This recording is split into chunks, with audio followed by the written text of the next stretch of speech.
It was one of those nights when silence filled the house, and the only sound was the faint ticking of the clock in the hallway. My son had already brushed his teeth and slipped into bed, and I was sitting at the edge of his room, gently tucking the blanket under his chin the way I always did. These moments were the ones I treasured most, the kind that reminded me why I tried so hard every single day to keep our family together. He looked at me with his sleepy eyes, the kind of gaze that made me feel both strong and fragile at once. He had always been close to me, more open than most children his age, and his innocent words often carried a weight I could never ignore. That night, I wasn't expecting anything unusual. It felt like just another end to a long day, a routine that made life feel stable, predictable, safe. I remember glancing toward the door, hearing my husband's footsteps pacing in the living room. He had been working late more often these days, glued to his phone, answering messages with the kind of urgency I hadn't seen in years.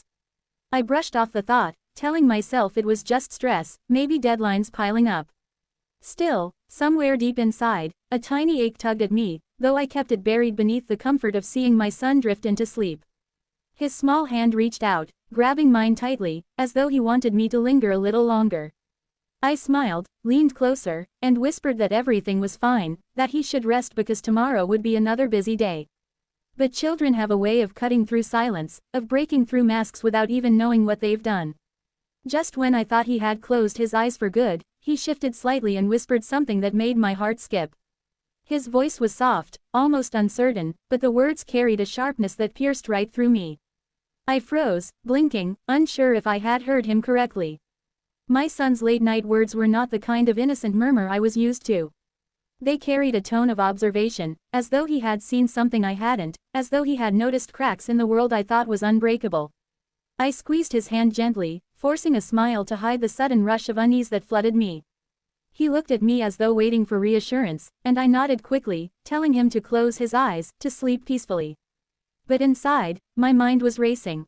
It wasn't the kind of thing a child would invent on his own. It wasn't something he could have misunderstood. The detail, the timing, the way he said it, it lodged itself in my chest like a stone, heavy and impossible to ignore. I kissed his forehead, pulled the blanket up, and whispered good night, but the calmness I tried to project was only for him. The moment I stepped away, I felt the weight of his words sink deeper. As I closed the door behind me, the world that had felt so steady just moments ago now seemed fragile, trembling under the surface.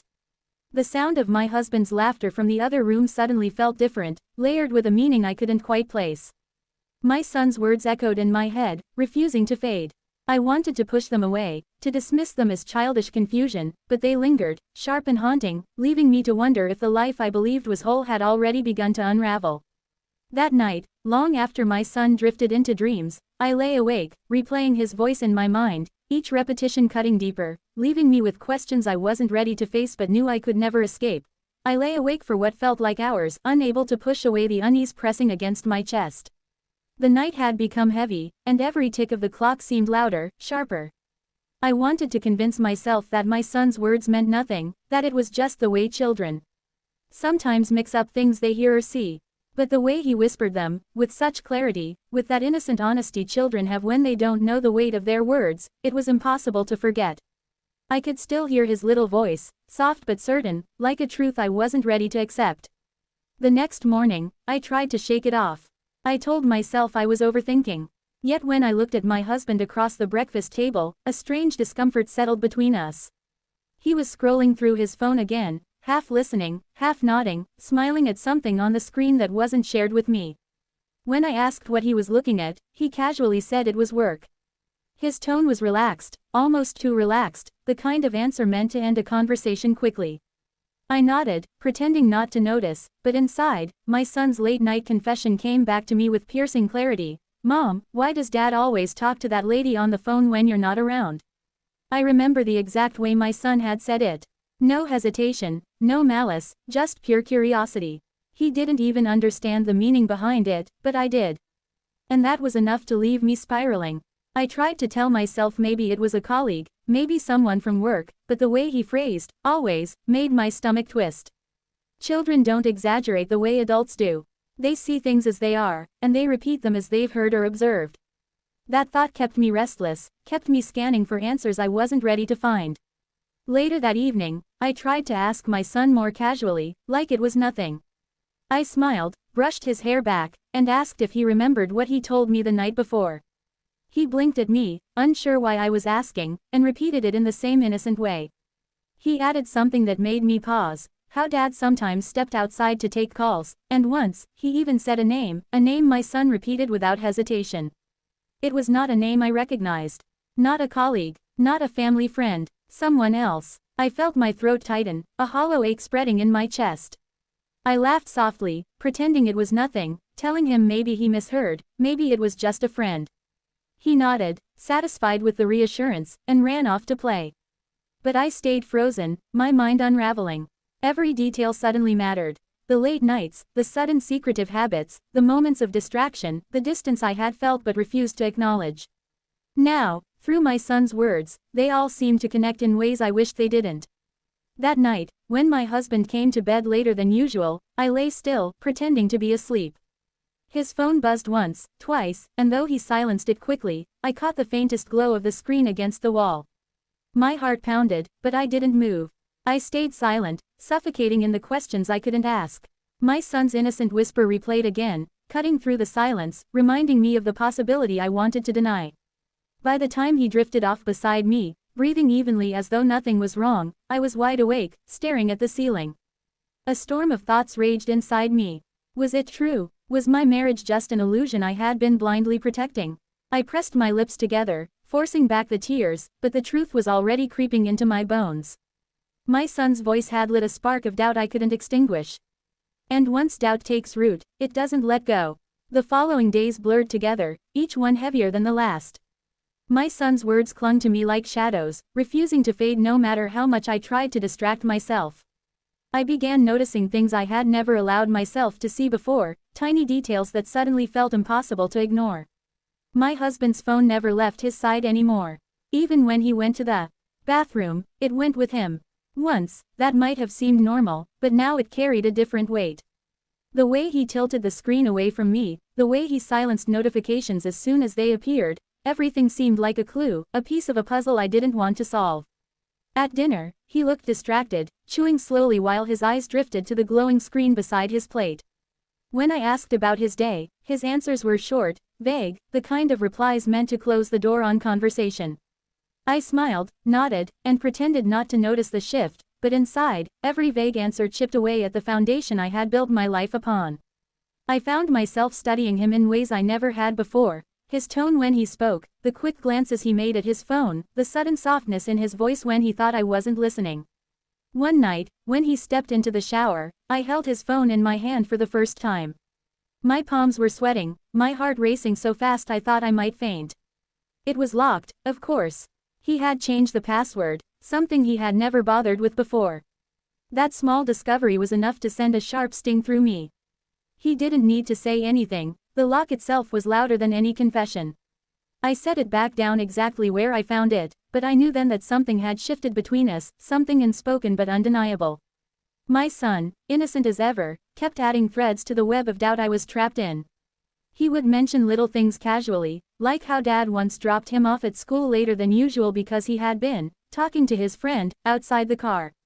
Or how he once overheard him promising someone he would see them soon.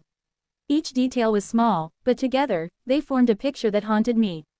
I started retracing memories, moments from months ago that I had brushed off. The nights he claimed to be working late but came home smelling faintly of perfume that wasn't mine.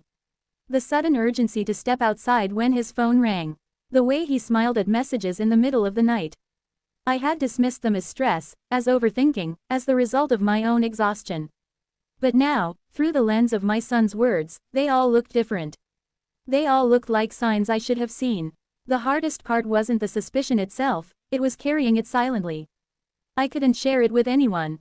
I couldn't even voice it out loud, because saying it would make it real. Instead, I wore the mask of a devoted wife, laughing when required, cooking meals, keeping the house in order. On the surface, nothing had changed. But inside, every smile felt forced, every laugh hollow. My heart was no longer steady, it was a storm, waiting to break. One evening, when he came home later than usual, I hugged him, pressing my cheek against his chest the way I always did. But instead of comfort, all I felt was distance. A faint trace of a scent lingered on his shirt, not mine, not our home. It was the kind of detail only someone searching would notice, but now I was always searching. He kissed the top of my head absent-mindedly, unaware of the silent war raging within me.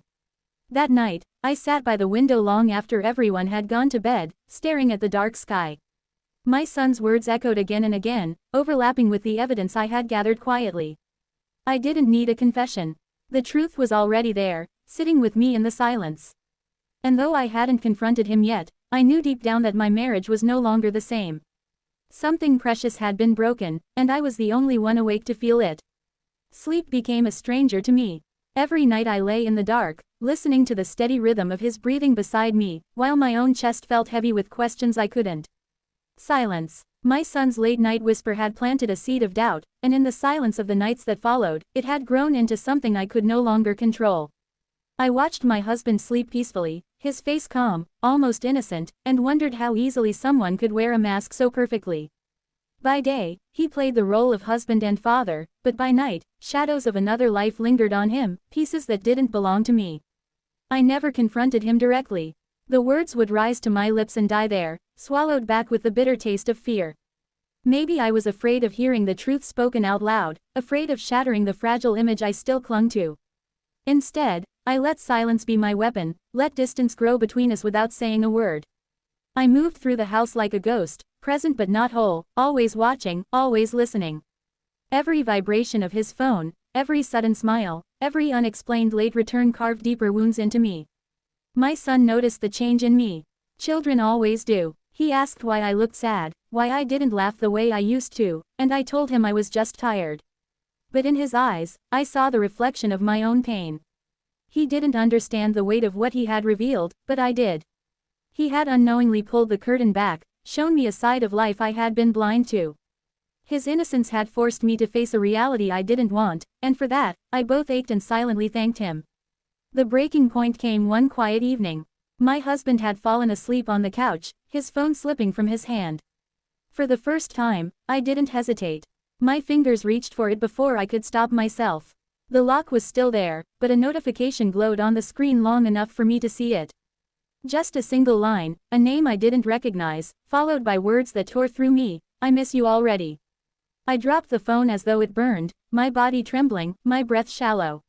I didn't need to see more. That one line was enough.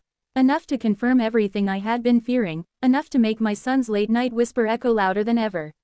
I sat there in the dim light, staring at the man I thought I knew. He stirred slightly, oblivious, unaware of the storm raging just inches away from him. How easy it was for him to rest, to breathe without worry, while I felt like the ground beneath me had disappeared. I wanted to scream, to shake him awake and demand answers, but instead I stayed still, my silence heavier than any words I could speak. Because sometimes the truth doesn't need to be spoken, it's already written in the spaces between, in the little lies, in the secret smiles, in the phone calls taken just out of earshot. When I finally pulled myself together, I walked to my son's room. He was sleeping soundly, his small hand curled around his blanket.